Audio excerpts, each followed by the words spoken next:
جس میں عمران خان کو ممکنہ طور پر ریلیف مل جائے گا. اور پھر ویورز جو انتخابی دھاندلی کا ایشو ہے وہ بھی اب ٹرائبونلز کے اندر پہنچ چکا ہے، وہ بھی میں آپ کو خبر آگے چل کر بتاؤں گا.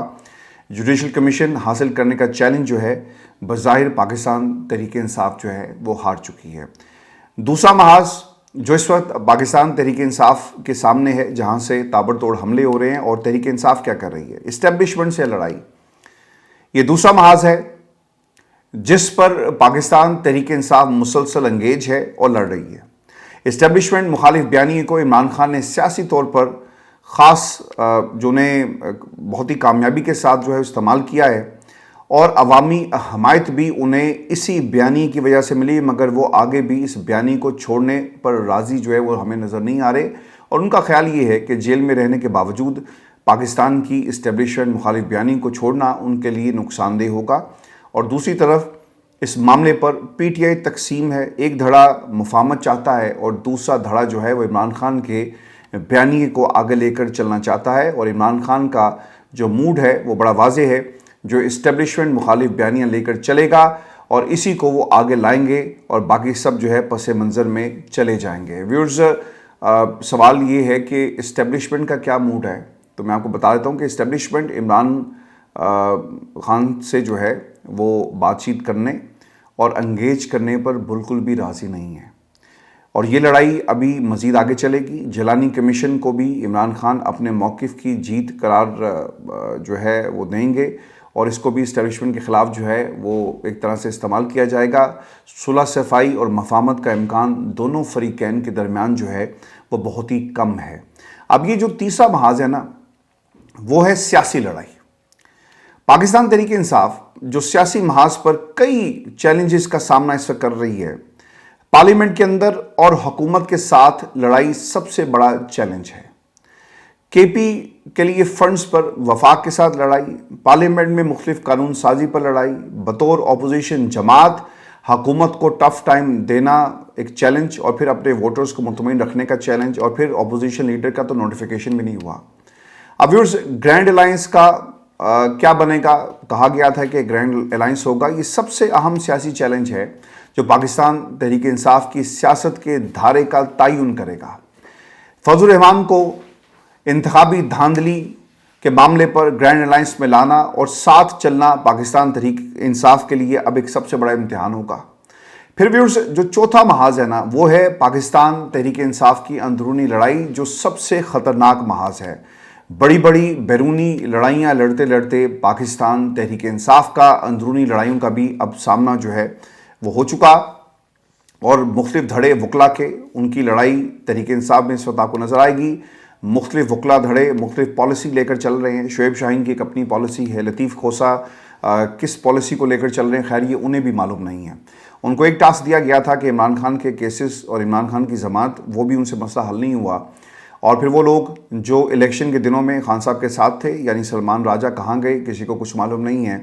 اور پھر شیر افضل مروت، ان کا ایک اپنا دھڑا. تو پاکستان تحریک انصاف میں دھڑوں کی اب سیاست ہو رہی ہے، سیاستدانوں کی اندرونی لڑائی. یہ بھی میں آپ کو بتا دیتا ہوں کہ شیر افضل مروت پارٹی میں ایک طرف کھڑے آپ کو نظر آئیں گے، اور دوسری پارٹی کے جو لوگ ہیں وہ آپ کو کئی طرف اطراف جو ہے وہ نظر آئیں گے. یعنی یہ ایک طرف اور دوسری طرف کا معاملہ نہیں ہے، یہ ایک طرف اور کئی اطراف کا معاملہ ہے. عمران خان کے مشوروں کو نظر انداز کیا گیا، اور پھر سنی اتحاد کونسل میں شمولیت اور مخصوص نشستوں سے محرومی آپ کے سامنے اس کی تازہ ترین مثال ہے. سب کے ساتھ اتحاد ہونا چاہیے تھا، یہ خان صاحب نے بات کہی ہے. میں آپ کو ویورز جو ریلی نکالی گئی اس کے حوالے سے جو اس وقت پشاور میں سیاسی منظرنامہ بنا ہے وہ بھی میں آپ کو بتا دیتا ہوں کہ 6 جج صاحبان کے خلاف حکومت نے کمیشن بنا دیا ہے. اب یہ کوئی یہ کہتا ہے نا جی کہ اس کے خط کے نتیجے میں بنایا گیا، تو میں اس سے اتفاق نہیں کرتا، بلکہ یہ 6 ججز کے خلاف یہ کمیشن بنا ہے، اور آپ دیکھ لیجئے گا جب رپورٹ آئے گی. اب قیدی نمبر 804 کی رہائی کے لیے ایک پرامن ریلی پشاور میں جی اس کا انعقاد کیا گیا. لوگ جو ہیں، اور کہا یہ جا رہا ہے جن سے میری بات ہوئی، ایک بڑی ریلی تھی، اور لوگوں نے اس میں بھرپور جو ہے وہ شرکت بھی کی. اور میں ویورز آپ کو نا کچھ چیزیں جو ہیں اس حوالے سے آپ کے سامنے رکھ دیتا ہوں، اور اس کے ساتھ جو پارٹی کے اندر کی تفریق ہے وہ بھی آپ کو سمجھ میں آ جائے گی کہ اس وقت پارٹی کو کس تفریق کا جو ہے وہ سامنا ہے۔ شیر افضل مروت نے پارٹی کی گائیڈ لائنز کے خلاف اپنی سوشل میڈیا ٹیم جو ہے نا وہ بنا لی ہے، اور پھر اس کا وہ دفاع بھی کر رہے ہیں۔ اور وہ کیا کہتے ہیں کہ پاکستان تحریک انصاف کے لیڈران نے اپنی سوشل میڈیا ٹیم رکھی ہوئی ہے، یہ کوئی انوکھی بات نہیں ہے کہ اگر میں نے اپنی سوشل میڈیا ٹیم بنا لی ہے اور بہت تگڑی بنائی ہے۔ شیر افضل مروت صاحب جو بھی کام کرتے ہیں نا وہ تگڑا ہی کرتے ہیں۔ مقصد صرف ایک ہے بقول ان کے، اور وہ یہ کہ خان کے پیغام کو گھر گھر تک پہنچانا ہے۔ اب چاہے میں پہنچاؤں، میری ٹیم کے ذریعے پاکستان تحریک انصاف کا کوئی اور لیڈر پہنچائے اپنی ٹیم یا کسی اور سوشل میڈیا پلیٹ فارم کے ذریعے، لیکن عمران خان کا پیغام گھر گھر پہنچنا بہت ہی ضروری ہو گیا۔ شیر افضل مروت نے ایک ٹویٹ بھی کی جس میں انہوں نے لکھا، یہ میں آپ کو اس لیے بتا رہا ہوں کیونکہ بہت ساری چیزیں پاکستان میں رپورٹ نہیں ہوتی اور کہیں بیک گراؤنڈ میں چلی جاتی ہیں، اور جو تحریک انصاف کے اندر لوگ اس وقت کیا سوچ رہے ہیں اور کیا سیاست ہو رہی ہے وہ لوگوں تک نہیں پہنچ پاتی۔ اس ٹویٹ میں وہ لکھتے ہیں کہ میں نے مخالفین کی طرف سے شروع کی گئی بدترین قسم کی میڈیا مہم کو برداشت کیا ہے۔ پاکستان تحریک انصاف کے میڈیا رضاکاروں اور چند میڈیا پرسنز کے علاوہ کسی نے میرا دفاع جو ہے وہ نہیں کیا۔ مجھے گالم گلوچ بریگیڈ کا بھی سامنا ہے۔ وہ بہت سارے لوگ ایسے ہیں جو شیر افضل مروت کو اچھا نہیں سمجھتے اور برا بھلا کہتے ہیں، کردار کشی کر رہے ہیں، ان کے ماضی کے بہت سارے قصے نکال کر آپ کو سنائیں گے۔ پھر وہ یہ بھی کہتے ہیں کہ میں نے حساب رکھا ہوا ہے اور ہر ایک کو منافع کے ساتھ اس کا حق بھی ملے گا۔ میرے پاس پہلے سے ہی 2 واٹس ایپ گروپ تھے اور ہم زیادہ تر فیس بک پر فوکس کر رہے تھے۔ میں نے تقریباً 3500 جو فیس بک سے ٹویٹر اور ٹک ٹاک پر شفٹ کیا ہے۔ اب وہ جو پوسٹ کا غالباً جو ہے وہ ذکر کر رہے ہیں اور انہیں ٹریننگ دی گئی ہے۔ اب لوگ جو ان کے ساتھ اٹیچ تھے اس کا بھی انہوں نے حوالہ دیا۔ گروپس میں شامل ہونے کے 12,000 درخواستوں میں سے ہم نے پہلے ہی 8,000 کارکنان کو حتمی شکل جو ہے وہ دے دی ہے، اور ہم نے واٹس ایپ چینل بھی شروع کیا ہے اور بہت جلد ہم منصوبہ بندی کے ساتھ جو ہے وہ میدان میں آ رہے ہیں۔ فیس بک کے اوپر، ٹویٹر کے اوپر، ٹک ٹاک کے اوپر گروپس جو ہیں ان میں ہم بہت زیادہ ایکٹیو ہوں گے، اور پھر انہوں نے یہ بھی کہا کہ ہر ممبر کو کم از کم 20,000 فالوئنگ فراہم کروں گا۔ مجھے اس میڈیا ٹیم کے پس منظر کے بارے میں لوگوں کو بتانے کی ضرورت نہیں ہے۔ اچھا، اب یہ ایک اپنی لائن لے کر جو ہے وہ چل رہے ہیں، اور اوبویسلی اس کا نقصان جو ہے وہ پارٹی کو ہوگا۔ عمران خان کا پیغام اگر ایک طاقت بن کر باہر آئے تو بہتر ہوگا۔ اگر آپ اکیلے عمران خان کا پیغام لے کر نکلے تو شاید وہ پیغام لوگوں تک پہنچے گا تو صحیح، لیکن اس کا فائدہ جس طرح سے کلیکٹیولی ہونا چاہیے ویسا نہیں ہوگا۔ اور دوسری چیز یہ بھی یاد رکھنی چاہیے کہ پاکستان تحریک انصاف کو اب صرف عمران خان کی رہائی کے لیے کام کرنا ہے، اور وہ ہمیں کام کرتی ہوئی نظر نہیں آ رہی۔ عاطف خان صاحب نے جی اس پورے ایپیسوڈ پر جو شیر افضل مروت صاحب کا تھا اس کے اوپر انہیں ریئیکشن دیا۔ وہ یہ کہتے ہیں کہ شیر افضل مروت کہتے ہیں کہ ڈائریکٹ عمران خان کے تابع ہوں، اس طرح پارٹی نہیں چلتی، بلکہ دکھ شاید عاطف خان صاحب کو یہ ہے کہ ہیرارکی کو فالو کریں، نظم و ضبط کو فالو کریں، اور شیر افضل مروت جو ہیں وہ کسی کی بات ماننے کے لیے جو ہے وہ تیار نہیں ہے، اور اسی بات کا شاید بہت سارے لوگوں کو پاکستان تحریک انصاف کے اندر جو ہے وہ دکھ ہے۔ پاکستان تحریک انصاف میں ایک تاثر ہے کہ شیر افضل مروت اپنا الگ سے دھڑا بنا رہا ہے، جو کہ بالکل ٹھیک بھی ہے، کیونکہ ایسے وقت میں جب پارٹی کو متحد کرنے کی ضرورت ہے تب اس طرح کی حرکت کرنا اور الگ سے سوشل میڈیا ٹیم بنانا، یہ شاید اس کے اوپر بہت سارے سوالات جو ہیں وہ اٹھائے بھی گئے شیر افضل مروت کے حوالے سے۔ اب مراد سعید صاحب نے جن کی ایک ٹویٹ سامنے آئی، اور انہوں نے کیا کیا جی کہ اس پوری صورتحال کے اوپر ایک لمبی چوڑی ایک ٹویٹ کی ہے جس میں وہ کیا لکھتے ہیں۔ میں آپ کو یہ بھی بتا دیتا ہوں، کیونکہ پاکستان تحریک انصاف کی مشکلات میں اضافہ ہو رہا ہے۔